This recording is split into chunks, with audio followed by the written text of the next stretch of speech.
हिंदी हिंदी हिंदी जो गत कुछ वर्षों से मुंबई महाराष्ट्र में बड़े प्रमाण में बांग्लादेशियों को लाना, मुस्लिम आक्रामकता, ये नई मुस्लिम लीग MIM का एक एजेंडा है।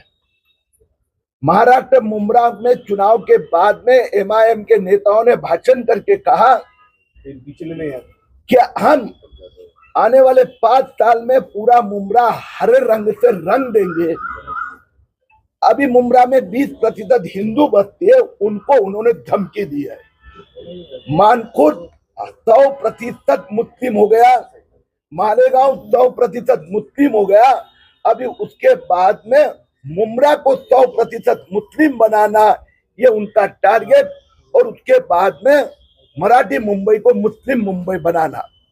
चुनाव के समय पर जब मैंने कहा था कि मुंबई आसपास हिंदू का प्रजनन दर, फर्टिलिटी रेट 1.3 है, मुस्लिम का 2.6 है, यानी हिंदू 13 बच्चे पैदा होते हैं, उनके सामने 26 मुस्लिम बच्चे।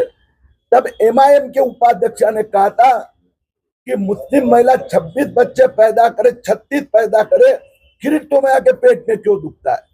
MIM के अध्यक्ष ओवैसी ने कहा था मुंबई के महापौर बुरखा वाली बनेगी, ये इसी का प्लान था। इनके ऊपर कार्रवाई होनी चाहिए।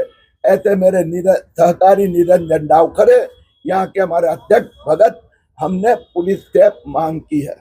सर, जिस तरीके से आपको जो नोटिस दिखाई गई उसमें आपको मान्य नहीं था कि इस तरीके से पुलिस ने जो बयान दर्ज किया है वो कहीं ना कहीं सही ढंग से नहीं किया गया था। कल मैंने पुलिस से बात की, उसके बाद में उन्होंने एक सो कोल्ड एक्सप्लेनेशन MIM की ओर से दिया गया, जिसमें पहले पैराग्राफ में लिखा है हम तो हरे धार लगा के हरे रंग थे, और मैंने पुलिस को वीडियो दी वो भाषण की, उसमें स्पष्ट कहा है या अल्लाह इंशाअल्लाह हम मानकुट को पूरा हरा बना देंगे।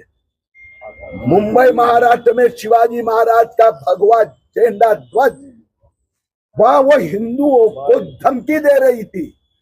उन्होंने कहा दूसरे पैराग्राफ में, अगर किसी की धार्मिक भावना को दुख पहुंचा होगा तो माफी मांगेगा, हमें यह मंजूर नहीं है। ये हिंदुओं को धमकी थी, कार्रवाई पुलिस ने करनी पड़ेगी। साहर शेख ने कहा है कि जो उन्होंने भाषण दिया वो MIM पार्टी के तौर पर दिया, क्योंकि उनकी पार्टी का झंडा हरा है। अगर उनके पार्टी का झंडा भगवा होता तो वो भगवा बोलते, लेकिन आप कह रहे हिंदुओं को धमकी दिया, तो हरा और भगवा के बीच में ये धमकी का शब्द कहाँ से आ गया, कैसे धमकी दिया? आपने वो वीडियो देखा है? हाँ, मैंने देखा है। नहीं देखा है, मैं आपको बताता हूँ। उसमें कहीं पर झंडा की बात नहीं है, कहीं पर झाड़ की बात नहीं है। या अल्लाह इंशाअल्लाह हम मुंब्रा को हरा रंग से भर देंगे। इसका इंटेंशन हिंदुओं को धमकी देना, वो 20% हिंदुओं को यहाँ से भगाना, यही है। ओके, बीजेपी के नीतीश राणे सर भी तो बोलते हैं सर मुसलमान के खिलाफ, तो उसके लिए भी कार्रवाई होनी चाहिए कि नहीं होनी चाहिए? सॉरी, नीतीश राणे सर भी मुसलमान के खिलाफ अब सब कुछ ना कुछ बोलते रहते हैं, तो उसके लिए कुछ कार्रवाई होनी चाहिए कि नहीं होनी चाहिए? जैसे सब सम्मान एक ही सम्मान है। तो कुछ स्पेसिफिक आप कहेंगे तो मैं प्रतिक्रिया दे पाऊंगा, जनरल में तो कैसे देंगे?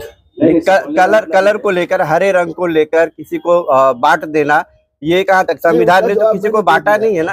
आपके साथ माफी मैंने उसके दे दिया है, उससे माफी भी मांगी। जी जी, नहीं बोलने का मतलब सर ये है ना कि जैसे आपने कहा ना कि जो लेडीज MIM की जीती है यहाँ पे, उन्होंने ऐसा अब सब यूज किया है, तो अपने नीतीश राणे सर भी जो मुसलमान के खिलाफ बोलते ही रहते, तो उनके खिलाफ भी कुछ कार्रवाई होनी चाहिए कि नहीं होनी चाहिए? यानी मेरे बोलने का मतलब सर यही है ना कि सब एक ही जैसे, सबका खून लाली है sir.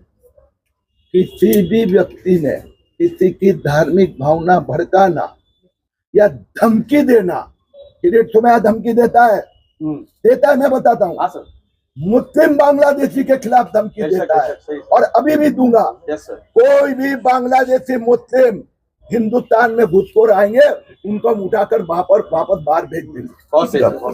Thank you very much.